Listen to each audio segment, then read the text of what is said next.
एक सुंदर कागज की दुनिया में अरस्तु नाम का बारहसिंगा और टुक टुक नाम का एक कठफोड़वा रहते थे। चांदनी रात। एक बार दोनों दोस्त कठिन दिन के बाद थक गए थे। उन्होंने सोने की तैयारी की, पर उन्हें नींद ही नहीं आ रही थी।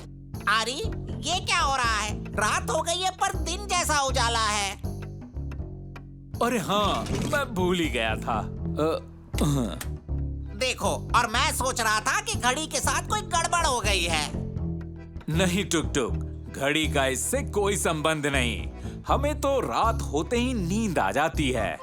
तभी आरी ने खिड़की से देखा कि पीछे जंगल से तेज प्रकाश आ रहा है। ऐसा लग रहा है जैसे सूरज डूबा ही नहीं, बल्कि कागज के जंगल के पीछे छिप गया हो। टुक टुक, लगता है हमारे जंगल में आग लग गई है। आरी, आग! क्या करें? टुक टुक, पहले तो हमें शांत होना होगा और फिर आग बुझाने का तरीका सोचना होगा। चलो चलो, झील में घुस जाते हैं। वहाँ कोई आग हमें छू नहीं सकती।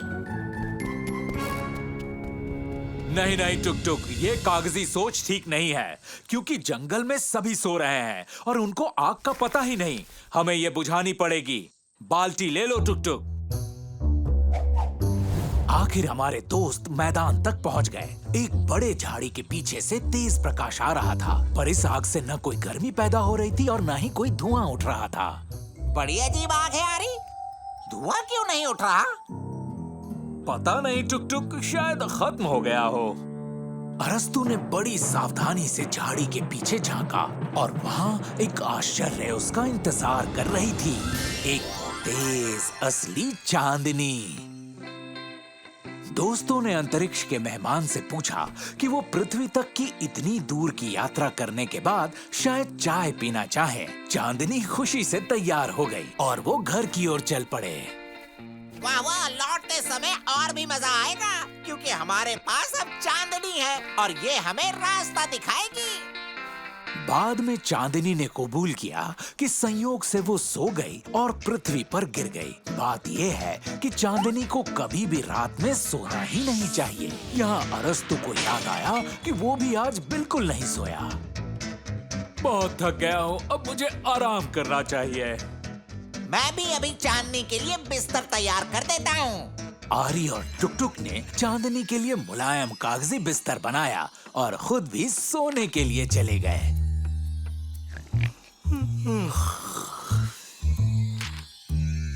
ओहो टुक टुक, बिल्कुल नींद नहीं आ रही। गुड मॉर्निंग आरी। मेरा मतलब है गुड नाइट। ओहो, मैं पूरा चकरा गया हूँ। इस तेज प्रकाश के कारण मुझे नींद नहीं आ रही। कुछ तो करना पड़ेगा। क्या करें? सोचो आरी, सोचो। यहाँ तो कागजी सोचना पड़ेगा टुक टुक। अरस्तु ने अपना डबल बास ले लिया और एक धुन बजाना शुरू किया। इससे उसे सोचने में मदद मिलती थी। लगता है मैंने सोच लिया।